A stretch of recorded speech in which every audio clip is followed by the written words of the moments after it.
Hello, this is David Benaim from Excel Consulting.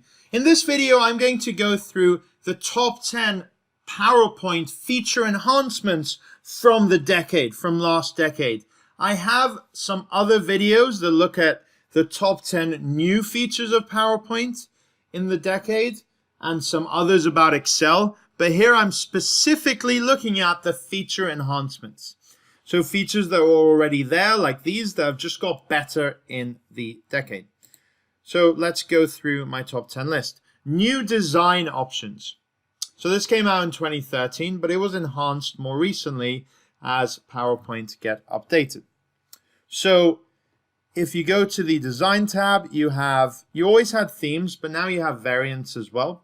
So you can, for example, pick this theme and then pick a specific variant of it on that as well, like that. The other thing that changed was the default slide size. Let's undo that.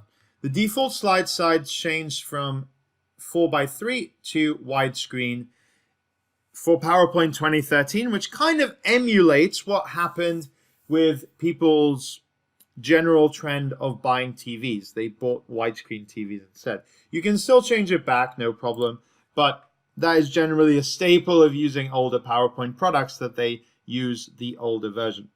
Now, if you have a new slide, this is a really cool feature that's just come out recently in Office 365, but you can come up with a theme just by typing something. Look at this. So underwater exploration, you can go to design ideas on the home tab.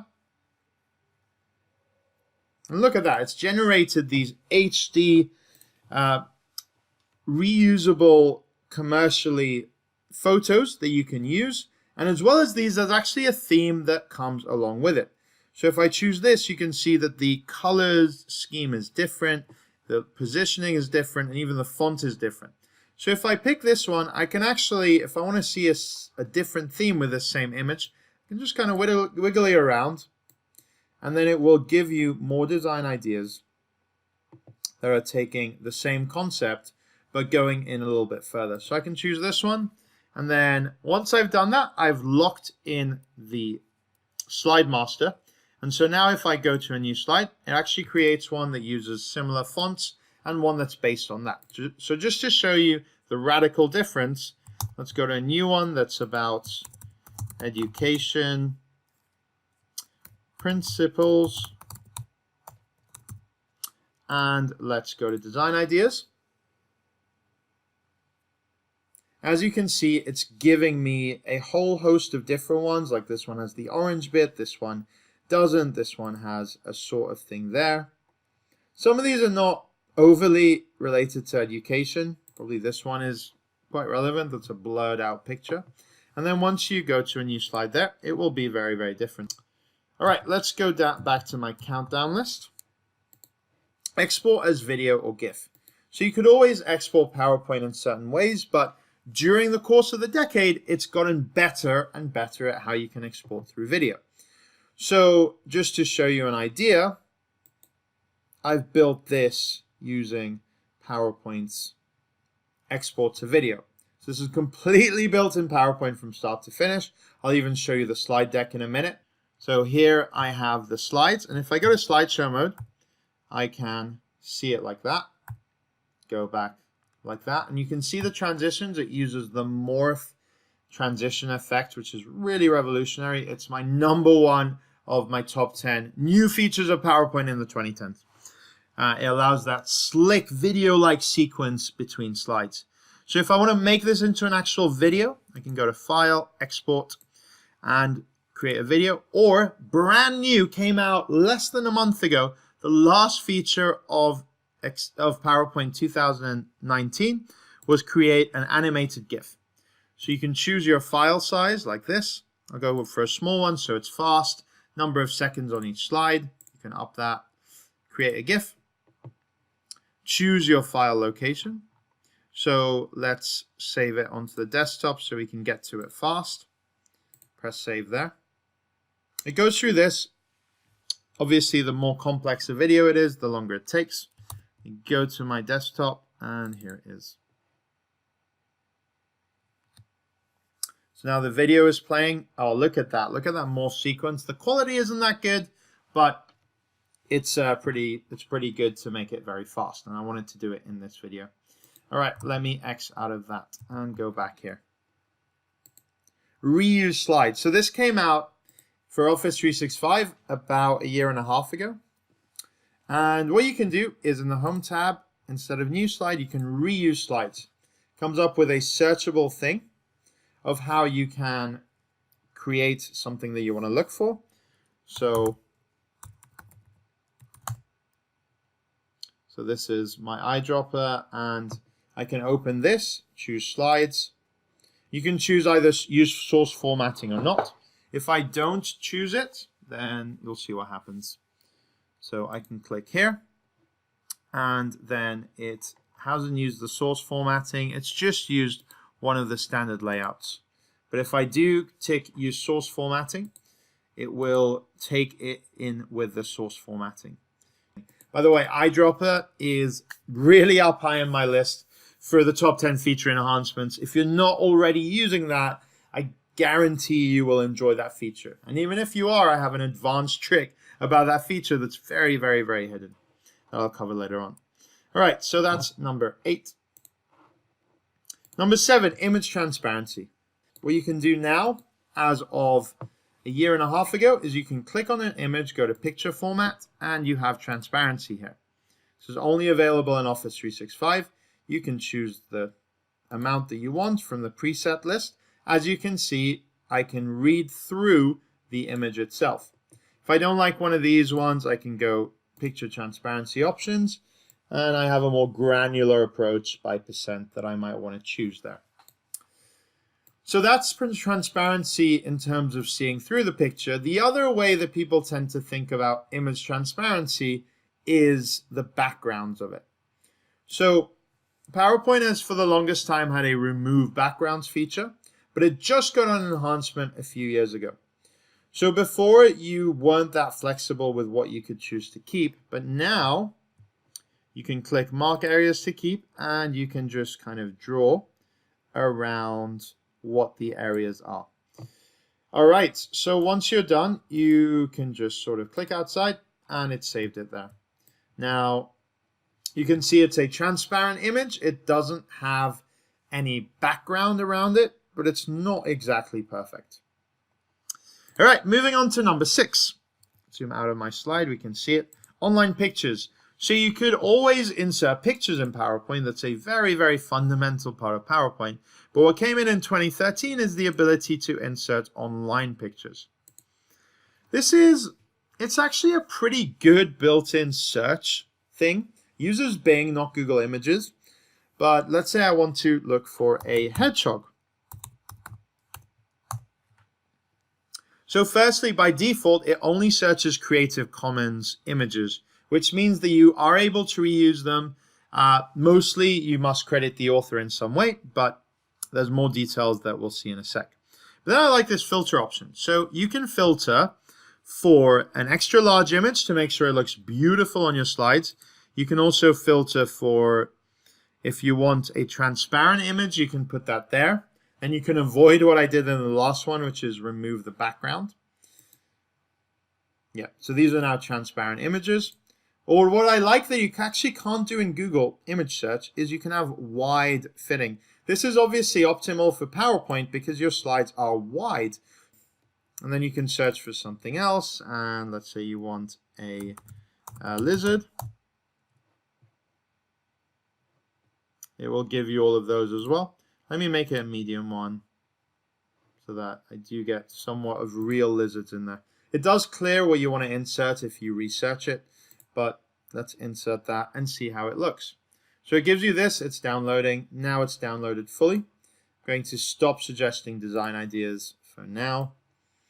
And yeah, this is a close-up of a lizard. In some cases, it would actually come up with a link for what you can do to reuse the image. Let's try something along those lines. So let's use some of the preset browsing stuff. Let's look for an apple. Let's do some medium ones so they download fast. And let's get a couple like that.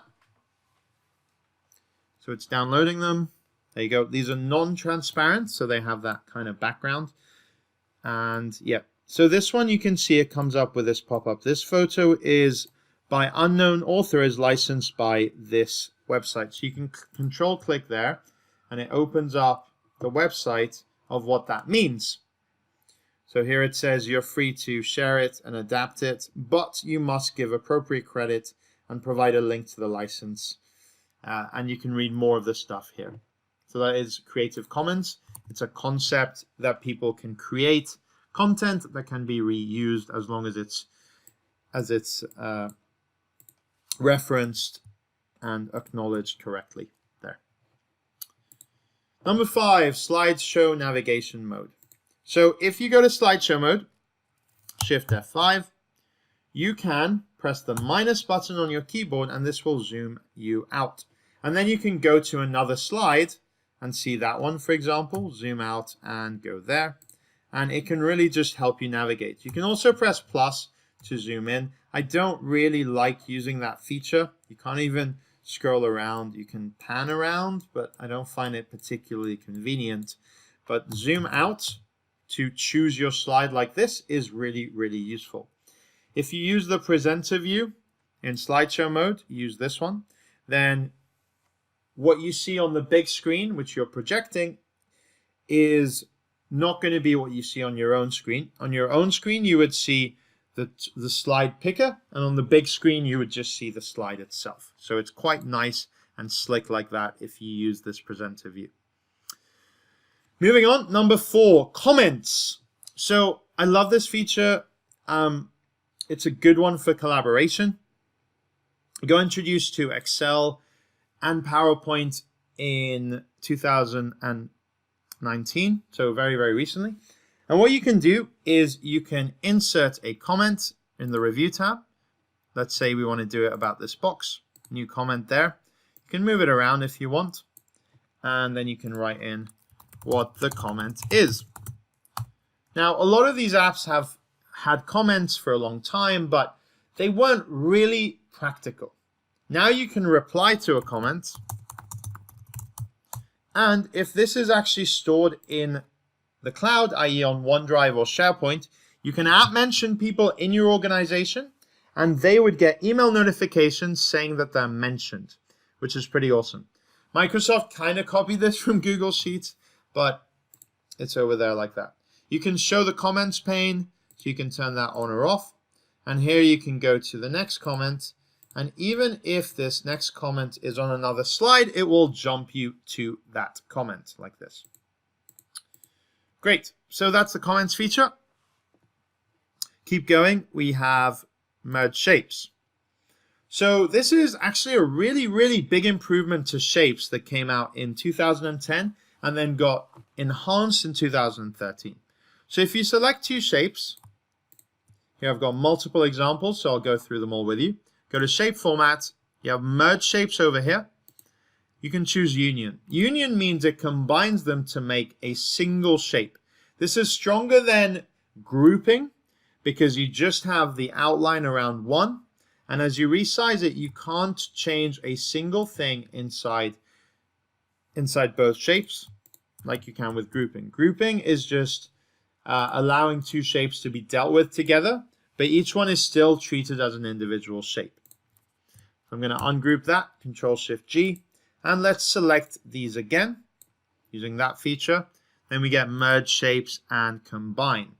Now, I really like this feature. This is probably the one I use the most. It might look kind of pointless. What it does is where there is overlap, it makes that transparent.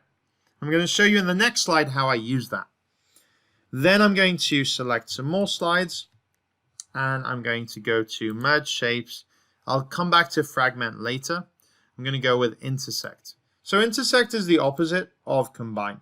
It basically produces the bit that was overlapped between the 2 objects there. Click on these 2 again, merge shape and subtract. What subtract does is it takes away the last shape that you clicked and any overlap objects. So if I clicked on this one and then this one, subtract will do that. However, if I click first on this one and then this one, subtract will do just that one. Put them together, and it kind of looks like this combined object there. The last one, fragment. So this works with inserting different shapes on top of each other, and then go to shape format, merge shapes, and fragment. And what it does is every bit is now an individual shape.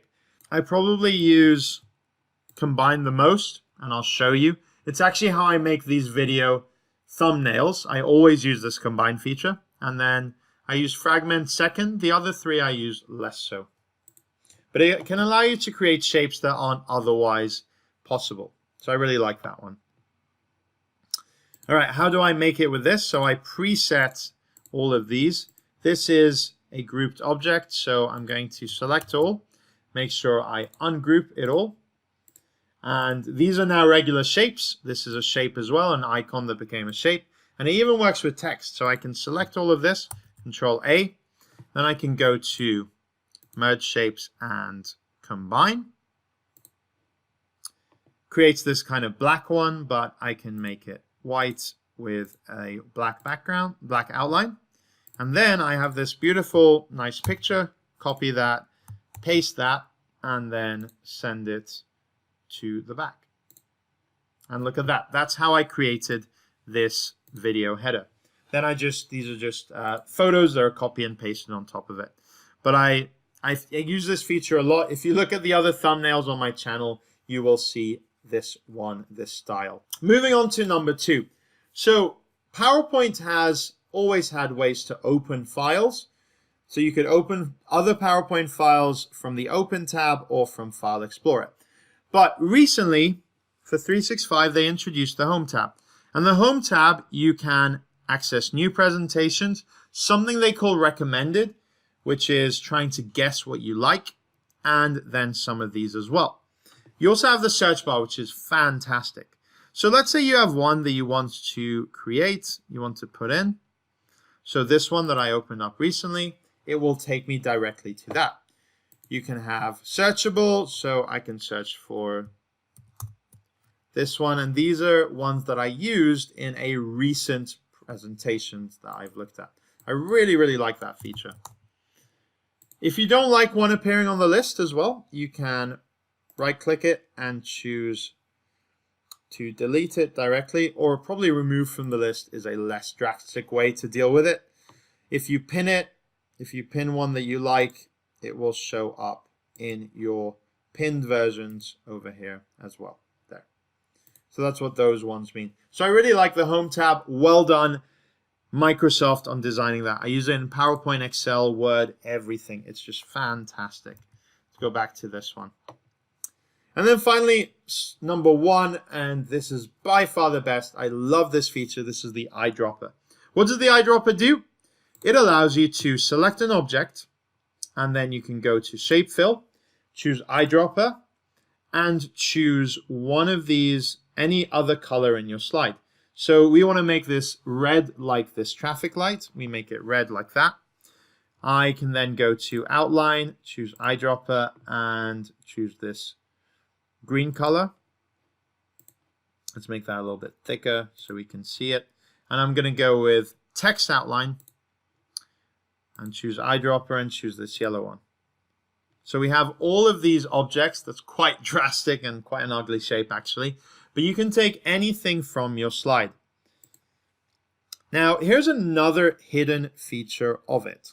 So if you go to eyedropper, it's fine inside the slide, but once you try and leave the slide, it goes away. It doesn't let you do it unless you use this trick. If you hold and click and hold, you can then keep it keep it on and then pick an object from anywhere else that you want.